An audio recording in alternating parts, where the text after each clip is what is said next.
नमस्कार, आप देख रहे हैं अपना उत्तर प्रदेश। मैं हूं आपके साथ हिमानी कटारिया। बुलेटिन की शुरुआत करेंगे इस वक्त की बड़ी खबर के साथ। इस वक्त की बड़ी और अहम जानकारी, योगी आदित्यनाथ आज लेंगे सीएम पद की शपथ। दूसरी बार योगी बनेंगे यूपी के मुख्यमंत्री। लखनऊ के इकाना स्टेडियम में होगा शपथ ग्रहण समारोह। शाम 4 बजे मुख्यमंत्री पद की शपथ लेंगे। विशेष तैयारियां वहां पर की जा रही है। केंद्रीय मंत्री वहां पर पहुंचेंगे तमाम। इसके साथ साथ पीएम मोदी भी शपथ ग्रहण समारोह में पहुंचेंगे। ऐसे में भव्य तैयारियां वहां पर इस समारोह को भव्य बनाने की कोशिश। इसके साथ ही साथ आपको बता दें, बीजेपी शासित मुख्यमंत्री भी वहां पर पहुंचेंगे। इसके अलावा विपक्ष द्वारा तमाम बड़े नेताओं को निमंत्रण दिया गया है, आमंत्रित किया गया है। इसमें विपक्ष की सोनिया गांधी, राहुल गांधी, आपको बता दें मायावती, अखिलेश यादव को भी निमंत्रण दिया गया है।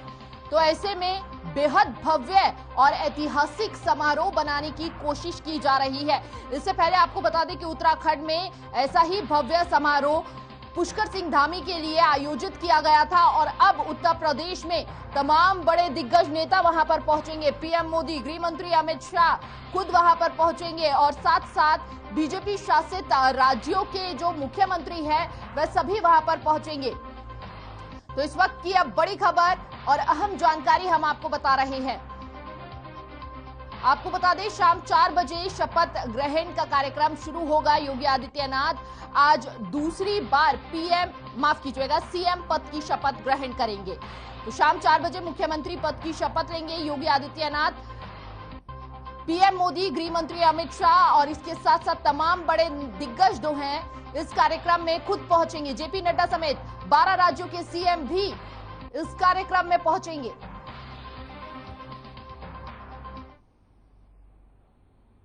तो लखनऊ में आज योगी दोबारा सीएम पद की शपथ लेंगे। इस शपथ ग्रहण समारोह में पीएम मोदी भी मौजूद रहेंगे। साथ ही 12 राज्यों के सीएम भी शामिल होंगे। बता दें कि शपथ ग्रहण समारोह से पहले ही बीजेपी दफ्तर में जश्न का माहौल है। पार्टी कार्यालय में सुबह से ही भारी संख्या में कार्यकर्ता और नेताओं का जमावड़ा लगा हुआ है। उम्मीद जताई जा रही है कि योगी आदित्यनाथ के साथ मंत्रिमंडल में 45 से 47 मंत्री शपथ ले सकते हैं। इनमें करीब 24 से अधिक कैबिनेट, 10 से अधिक राज्य मंत्री स्वतंत्र प्रभार और करीब 12 से अधिक राज्य मंत्री शामिल हो सकते हैं। उम्मीद है कि 15 से अधिक नए चेहरे भी यूपी कैबिनेट का हिस्सा बन सकते हैं। तो इकाना स्टेडियम में कार्यक्रम की तैयारी की जा रही है। ऐसे में अगर सुरक्षा की बात की जाए तो सुरक्षा के पुख्ता इंतजाम वहां पर किए गए हैं। सभी रूटों को डाइवर्ट कर दिया गया है। भारी संख्या में पुलिस बल वहां पर तैनात है। तो भव्य और ऐतिहासिक बनाने का कार्य लगातार बीजेपी कर रही है। इस शपथ ग्रहण समारोह को लखनऊ में होना है, यह शपथ ग्रहण समारोह। और ऐसे में बड़े बड़े पोस्टर, बैनर्स वहां पर लगे हुए हैं। आप तस्वीरों में देख सकते हैं। एक बार फिर से बुलडोजर यानी कि सत्ता में आए हैं बुलडोजर बाबा। तो आपको बता दें कि कई ऐसे मंत्री थे जो इस समारोह में शामिल होने के लिए खुद बुलडोजर पर भी पहुंचे हैं। काफी जश्न का माहौल देखा जा रहा है। वहां पे भारी उत्साह देखा जा रहा है लोगों में। दोबारा सीएम पद की शपथ लेने जा रहे हैं योगी आदित्यनाथ। और ऐसे में कहीं ना कहीं जिस तरह से इन चुनावों में बुलडोजर एक हाईलाइट बनकर नजर आया है, अब जब शपथ ग्रहण समारोह होना है तो इस बीच कई नेता वहां पर बुलडोजर में सवार होकर भी पहुंचे। और योगी आदित्यनाथ एक बार फिर प्रदेश की कमान संभालने के लिए तैयार है। लखनऊ के इकाना स्टेडियम में योगी अपनी नई कैबिनेट के साथ एक बार फिर से सीएम पद की शपथ लेंगे। और आज होने वाले इस कार्यक्रम में शपथ ग्रहण समारोह के लिए लखनऊ पूरे तरीके से तैयार नजर आ रहा है। शपथ ग्रहण को लेकर लखनऊ में ट्रैफिक पुलिस ने ट्रैफिक अभी से डाइवर्ट कर दिया है। बता दें कि स्टेडियम में 80 टॉयलेट की व्यवस्था की गई है। इनमें 16 टॉयलेट वीआईवी के लिए बनाए गए हैं। वही स्टेडियम की सफाई के लिए 400 कर्मचारी भी लगाए गए हैं। खास बात यह है कि समारोह में आने वाले हर व्यक्ति के लिए मिठाई सहित पानी की व्यवस्था भी की गई है। साथ साथ अगर सुरक्षा व्यवस्था के साथ साथ खाने पीने की व्यवस्था भी वहां पर बेहद बड़ी संख्या में की गई है। लगभग कई हजारों में लोगों के पहुंचने की वहां पर उम्मीद बनी हुई है। समारोह में शामिल होने के लिए 12 राज्यों के सीएम वहां पर पहुंचेंगे, जिनमें से हरियाणा के सीएम मनोहर लाल, उत्तराखंड के सीएम पुष्कर सिंह धामी, मध्य प्रदेश के सीएम शिवराज सिंह चौहान और तमाम 12 राज्यों के सीएम यानी कि बीजेपी शासित राज्यों के जो सीएम हैं वह इस कार्यक्रम में पहुंचने के लिए तैयार हैं।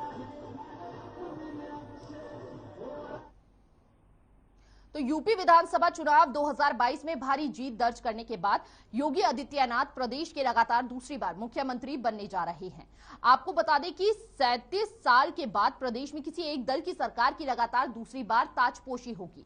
लखनऊ के लोक भवन में बीजेपी के विधायक दल की बैठक होगी, जिसके बाद योगी आदित्यनाथ सरकार बनाने का दावा पेश करेंगे। इस बैठक में बीजेपी के साथ ही अपना दल और निषाद पार्टी के विधायक भी शामिल होंगे। इसी बैठक में उप मुख्यमंत्री के नामों की भी घोषणा होगी। प्रदेश में डिप्टी सीएम 2 होंगे या 3, यह बीजेपी की कोर कमेटी की बैठक में तय होगा और इस असमंजस की स्थिति का पर्दाफाश भी आज शाम 4 बजे ही हो जाएगा। तो ऐसे में सीएम के साथ साथ कई और बड़े मंत्री लगभग आज बनने जा रहे हैं जो शपथ ग्रहण करेंगे। इसके साथ साथ आपको बता दें कि केशव मौर्य, ब्रजेश पाठक, AK शर्मा, दया शंकर सिंह, असीम अरुण, ये सभी वह नाम हैं जिनके लगातार कयास बने हुए हैं। बाजार में इन नामों की चर्चा बेहद गर्म नजर आ रही है।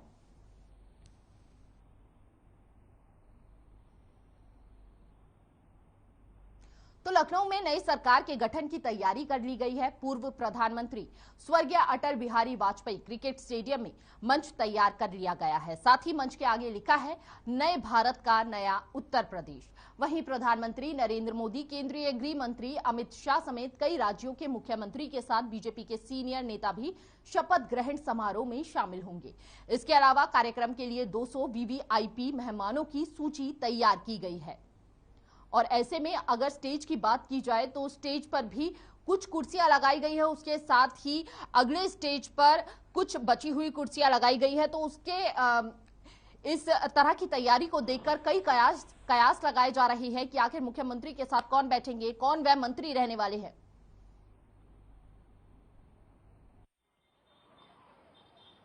मौजूद हूं लखनऊ के इकाना स्टेडियम में, जहां पर कल शपथ ग्रहण समारोह होना है, जिसमें तैयारियों को देखा जाए तो बहुत मजबूती से तैयारियां कर ली गई हैं।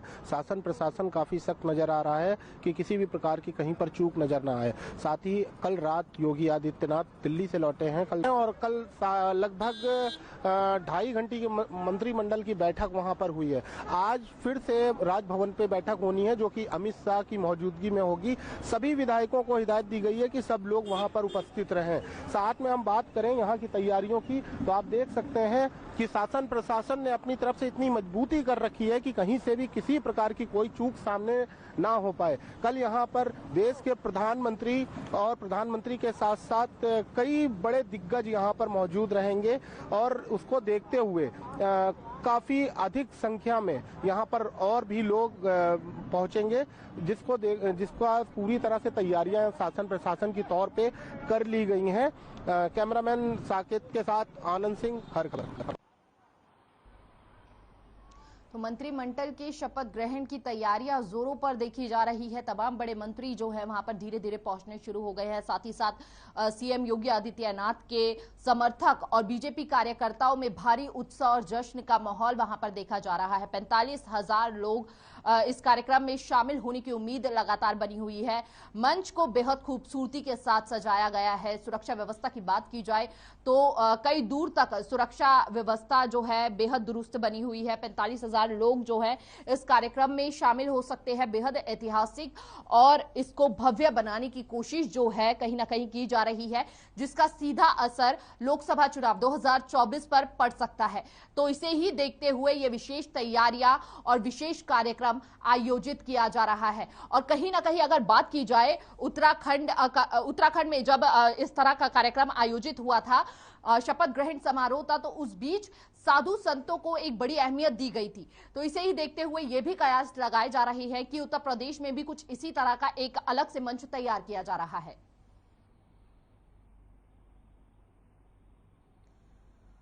तो लखनऊ में समाजवादी पार्टी चिंतक डॉक्टर राम मनोहर लोहिया की जयंती के अवसर पर शहर के लोहिया पार्क में आयोजित कार्यक्रम में माल्यार्पण के बाद मीडिया से बात करते हुए सपा अध्यक्ष अखिलेश यादव ने कहा कि विधानसभा चुनाव में सपा को संघर्ष का जनादेश मिला है। समाजवादी पार्टी जनता के मुद्दों और समस्याओं को लेकर सदन से लेकर सड़क तक संघर्ष करेगी। वहीं महंगाई, डीजल और पेट्रोल के दामों को लेकर सरकार पर निशाना साधा। कहा कि डीजल और पेट्रोल के दाम चुनाव के समय दाम क्यों नहीं बढ़ते हैं? चुनाव खत्म होने के बाद कंपनियां मुनाफा क्यों कमा रही हैं? और ये तमाम इल्जाम जो हैं वह लगाते हुए नजर आए। बीजेपी गुंडागर्दी का सहारा लेकर लोकतंत्र का खत्म कर रही है। कहीं ना कहीं पंचायत चुनाव में भी बीजेपी ने गुंडागर्दी की थी और अब विधान परिषद के चुनाव में भी यही हो रहा है। यहां तक कि डीएम और एसपी बीजेपी नेताओं और कार्यकर्ताओं से मिले हुए हैं। तो ये तमाम इल्जाम लगाते हुए नजर आए। महंगाई समेत महंगाई को एक बार फिर से बड़ा मुद्दा बनाते हुए नजर आए। यहां पर लखनऊ की ये तस्वीरें हैं जहां पर अखिलेश यादव मीडिया से बात करते हुए बीजेपी पर हमलावर नजर आए। कई मुद्दों को लेकर मौजूदा सरकार को घेरते हुए नजर आए अखिलेश यादव।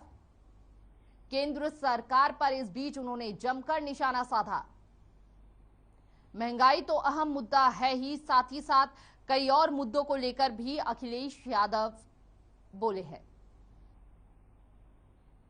तो कुशीनगर जिला पंचायत अध्यक्ष सावित्री जायसवाल के आवास पर स्थानीय प्राधिकरण के बीजेपी प्रत्याशी डॉक्टर रतनपाल सिंह का स्वागत हुआ। वहीं इस दौरान डॉक्टर रतनपाल सिंह ने मोदी योगी सरकार की प्रशंसा की और पंचायत और स्थानीय निकाय प्रतिनिधियों पर भरोसा जताया।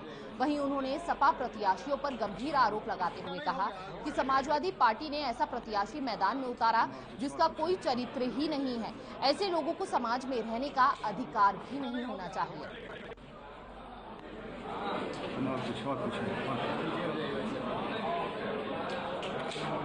नहीं हो गया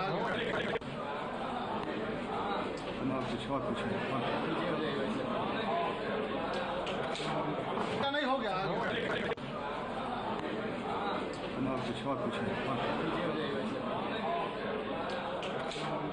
नहीं हो गया।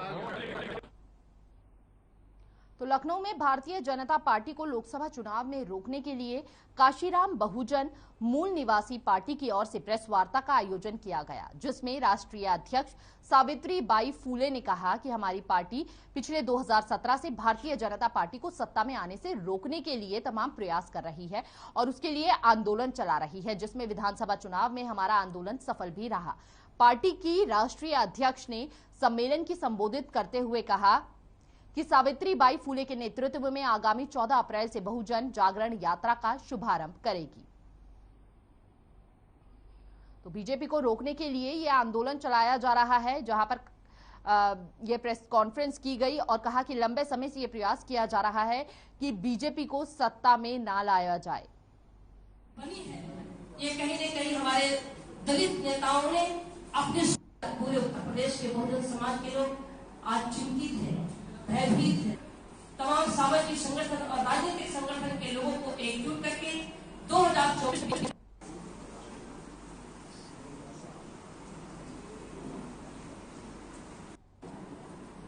आज प्रेस वार्ता के इस कार्यक्रम में अपना मूल समय निकाल करके जो बनी है, ये कहीं न कहीं हमारे दलित नेताओं ने अपने पूरे उत्तर प्रदेश के बहुजन समाज के लोग आज चिंतित है, भयभीत है।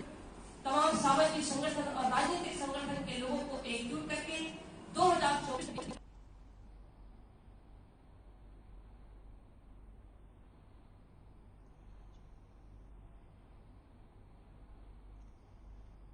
तो खबर कुशीनगर से आ रही है, जहां पुलिस स्वाट और बदमाशों के बीच मुठभेड़ हुई है। इस मुठभेड़ में पुलिस को बड़ी सफलता मिली है। बता दें कि जैनुद्दीन उर्फ गोगा को पुलिस की गोली लगी है, जबकि बदमाश का साथी भागने में कामयाब हो गया। बता दें कि पुलिस लंबे समय से इन दोनों की तलाश में थी और बदमाश और उसके साथी राजा खरवार के बाइक से फाजिल नगर सड़क से गुजरने की स्वाट टीम को सूचना मिली थी, जिसके बाद टीम ने घेराबंदी की तो दोनों बदमाश फायरिंग करते हुए भागने लगे। पुलिस की जवाबी कार्रवाई में बाइक चला रहे जैनुद्दीन के दाहिने पैर में गोली लगी, जिसमें यह घायल हो गया और बदमाश को सीएचसी कसिया से जिला अस्पताल ले जाया गया, जहां बदमाश का इलाज चल रहा है। प्रधान एकता, प्रधान एकता, प्रधान एकता जिंदाबाद, प्रधान एकता जिंदाबाद, हमारी मांगे पूरी हो,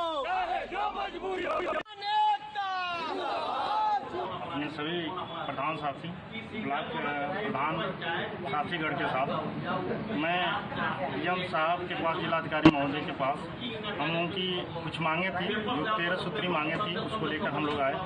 प्रथम मांग हम लोगों की यह थी कि मनरेगा का जो रेट है वो 2017 के जियो के अनुसार है, उसको अपडेट किया जाए। जो PWD के SOR है उसके अनुसार अपडेट किया जाए। दूसरी हम लोगों की मांग थी कि आदर्श आचार संहिता जो लागू हो गया, तो उस समय तक खंड विकास अधिकारी महोदय 40-60 का जो रेशियो है पक्के वर्ग का मनरेगा में, उसमें जो पक्के वर्ग का वितरण करना था, उन्होंने कहा आचार संहिता लागू हो गया, आचार संहिता समाप्त होने के बाद इस पर स्वीकृति दी जाएगी। आचार संहिता जब समाप्त हो गया तो उस समय MLC का चुनाव होने वाला था। 15 तारीख से आचार संहिता शुरू हुआ है और आदर्श आचार संहिता 11 तारीख को ही समाप्त हो गया। उसके बाद 3 दिन टाइम बचा और उसमें उन लोगों ने फाइल पर स्वीकृत नहीं किया, किसी भी ब्लॉक में फाइल स्वीकृत नहीं किया गया है। और मनरेगा का जो पक्के वर्क हैं वो मार्च से इसका सेशन समाप्त हो जाता है। प्रधान एकता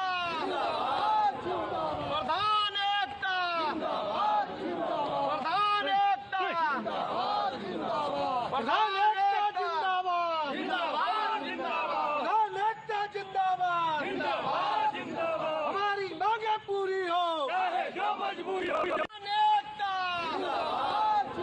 प्रधान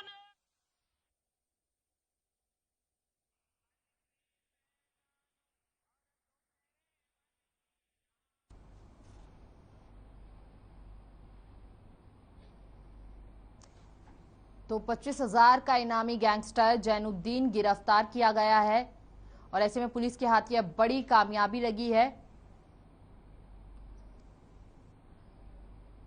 लखनऊ के हसनगंज इलाके में पुलिस ने मुठभेड़ के दौरान 1 लाख के इनामी बदमाश को मार गिराया। मृतक बदमाश अलीगंज ज्वेलर्स लूट कांड में वांटेड था। बता दें कि मृतक बदमाश शाहजहांपुर का रहने वाला था और उसकी असली नाम जो था वो राहुल था। मृतक बदमाश पर तिरुपति ज्वेलर्स के कर्मचारी से लूटपाट करने की शिकायत दर्ज थी और ऐसे में शुक्रवार तड़के करीब 3 बजे पुलिस चेकिंग के दौरान बाइक सवार को रोका गया। पुलिस के रोकने पर जब बाइक सवार युवक भागने लगा, संदेह होने पर पीछा किया गया तो उसने पुलिस टीम पर फायरिंग कर दी। जवाबी फायरिंग में वह घायल हो गया। अस्पताल में डॉक्टरों ने उसे मृत घोषित कर दिया। मृतक बदमाश के पास से कई कारतूस और कीमती जेवरात बरामद किए गए हैं।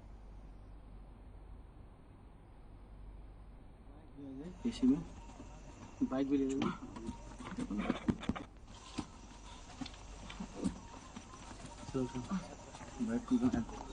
हाँ बाइक भी आ जाए एसी में, बाइक भी ले लेंगे।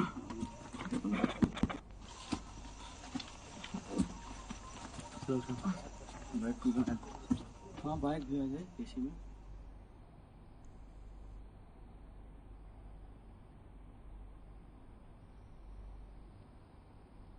तो सीधा रुक करेंगे इस वक्त की बड़ी खबर की और आपको बता दें आज शाम 4 बजे सीएम योगी आदित्यनाथ लेंगे शपथ। योगी आदित्यनाथ आज सीएम पद की शपथ लेने जा रहे हैं। जेपी नड्डा समेत 12 राज्यों के सीएम भी मौजूद रहेंगे। लखनऊ के इकाना स्टेडियम में होगा शपथ ग्रहण समारोह। शाम 4 बजे मुख्यमंत्री पद की शपथ लेंगे योगी आदित्यनाथ। पीएम मोदी, अमित शाह समेत कई दिग्गज नेता इस कार्यक्रम में शामिल होने पहुंचेंगे। योगी आदित्यनाथ आज सीएम पद की दूसरी बार शपथ लेने जा रहे हैं। जेपी नड्डा समेत 12 राज्यों के बीजेपी शासित राज्यों के मुख्यमंत्री जो है यहां पर पहुंचेंगे।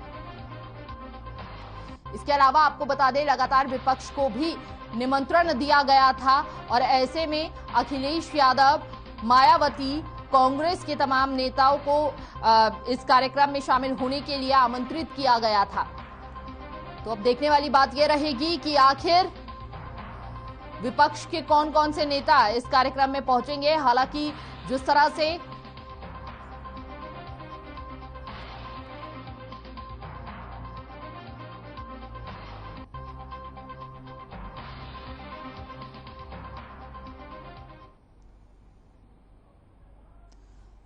तो इस वक्त हमारे साथ हमारे संवाददाता सैफुद्दीन जुड़ चुके हैं लखनऊ से। सैफुद्दीन, किस तरह की तैयारियां वहां पर देखने को मिल रही है, किस तरह की तस्वीरें वहां से निकलकर सामने आ रही है? मैं आपको बता दें जो एक माहौल जो बना था, एक ऐसा माहौल बना हुआ है जैसा लगता है कि बहुत ही बड़ा प्रोग्राम होने वाला है। बहुत जो शादियों को जैसे प्रोग्राम कराते जाती हैं, तो इस तरह से लोग अपने 50 गाड़ियां लेने निकल रहे हैं, 100 गाड़ियां लेके निकल रहे हैं। पूरा खचा भरा हुआ है। माहौल ऐसा लग रहा है कि एक तरह से पहली बार ऐसा कुछ शपथ ग्रहण हो रहा है। ऐसा पहली बार ऐसा हो रहा है कि मुख्यमंत्री जो है शपथ ले रहे हैं। पूरा खच भरा हुआ है। और दूसरी सबसे बड़ी बात ये बता दें, कोई रास्ता ऐसा नहीं है जो रास्ते में पहले सिर्फ गाड़ियां निकल से पा रही हो। फिलहाल जो है और सीधे यहाँ पहुंच रहे एयरपोर्ट पहुंचेंगे। एयरपोर्ट से जाकर के प्रधानमंत्री से जो है मुलाकात करेंगे और उनको उस स्थान पर लेके आएंगे जहाँ स्थान से उनको स्थान देखने के लिए वो तरस रहे होंगे जहाँ पर उनको मुख्यमंत्री की शपथ दिलाई जाएगी। देखिए सैफुद्दीन, अगर मंच की बात की जाए तो अहम तैयारी इस वक्त की गई है। बेहद अलग तरीके से वहां पर साज सज्जा की गई है मंचों को लेकर और कई मायने निकाले जा रहे हैं। वहां पर जो कुर्सी रखी गई है उसको लेकर आपकी क्या कुछ राय है?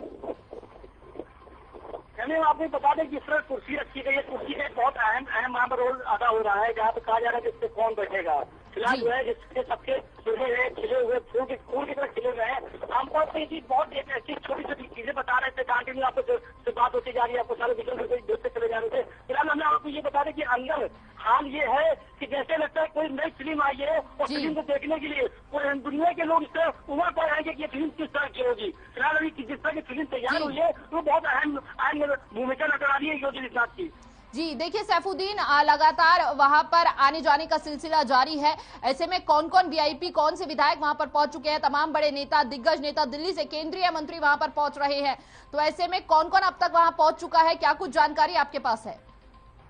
फिलहाल अभी मैं आपको बता दें कि दिनेश शर्मा भी आ चुके हैं, केशव प्रसाद मौर्य भी आ चुके हैं, सिंह भी आ चुके हैं, योगी आदित्यनाथ के कुछ अहम जो है सचिव जो है वो भी वहां पहुंच चुके हैं। फिलहाल जितने बड़े ऊपर के नेता है वो सब पहुंच चुके हैं। उन्होंने सीटों को ग्रहण कर लिया, बैठे भी है। और सबसे बड़ी बात ये है कि जो विधायक जीते हुए थे उनको पहले सबसे पहले एंट्री दी गई है। और जो विधायक पहले बाद में आए थे जिनको अंदर लिया गया उनको जो है बैठाना गया। मगर जो है हालात ऐसे हैं कि हर आदमी के चेहरे पे खुशी नजर आ रही है। ये शेर आपको सुना रहे जिस तरह से लोग अपने अपने कामों में लगे हुए थे और जैसे सब कुछ छोड़ चला करके जैसे उन्होंने कहा है कि ये बहुत बड़ा काम बनाया जा रहा है और खुशी का माहौल है। होली के बाद सबसे ज्यादा खुशी जो है आज मनाई जा रही है जो योगी साहब को शपथ दिलाई जा रही है। देखिए जातीय समीकरण, क्षेत्रीय समीकरण वहां पर साधने की कोशिश की जाएगी। ऐसे ही मंत्रिमंडल में कई नेताओं को इसी लिहाज से वहां पर बुलाया गया है। कई विधायकों के पास फोन भी गया है। ऐसे में क्या कुछ वहां पर कयास लगाए जा रहे हैं?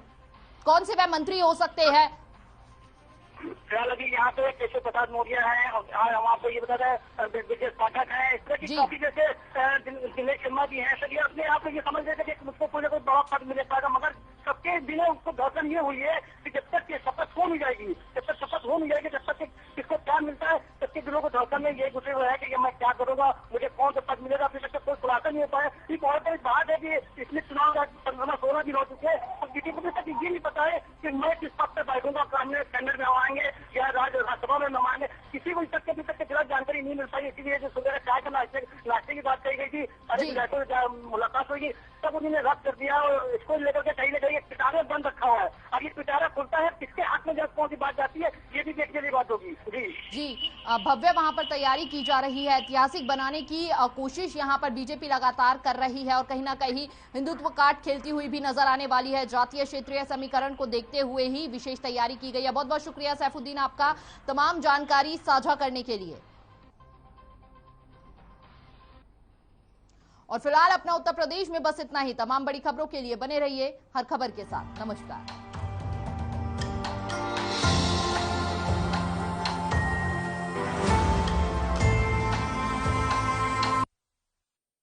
पंजाब है जसप्रीत का ठिकाना।